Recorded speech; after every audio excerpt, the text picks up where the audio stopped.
Okay ma'am, action. ഇന്നത്തെ വിഷയം പാട്ടല്ല. Get ready with me for my first brand collab.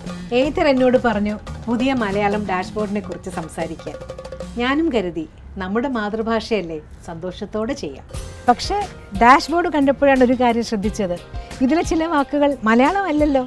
Side stand മാറ്റുക, പുതിയ അപ്ഡേറ്റുകൾ ലഭ്യം. പിന്നെ ആലോചിക്കുമ്പോൾ ശരിയാ, നമ്മൾ എന്നും ഉപയോഗിക്കുന്ന മേശ, കസേര, അലമാര ഇവയൊക്കെ നമ്മൾ പോർച്ചുഗീസിൽ നിന്ന് സ്വീകരിച്ചതാണ്. അതുപോലെ ടീക്ക്, കൊപ്ര, കൊയർ ഇവയൊക്കെ നമ്മൾ തിരിച്ചും കൊടുത്തിട്ടുണ്ട്. മാലാഖ, ചന്ത, കീശ ഇവയൊക്കെ പല നാടുകളിൽ നിന്ന് വന്നതാണ്. പക്ഷെ നമ്മൾ മലയാളികൾ എന്നും അങ്ങനെയാണ്. ഭാഷാ സമ്പത്തിന് ഒരു കുറവുമില്ലെങ്കിലും കേൾക്കാൻ ഇമ്പമുള്ള ഒരു വാക്ക് കേട്ടാൽ അത് സ്വീകരിക്കാൻ നമ്മൾ എപ്പോഴും തയ്യാറാണ്. തയ്യാർ ഒരു അറബി വാക്കാണ്. അതാണ് മലയാളത്തിൻ്റെ പ്രത്യേകത.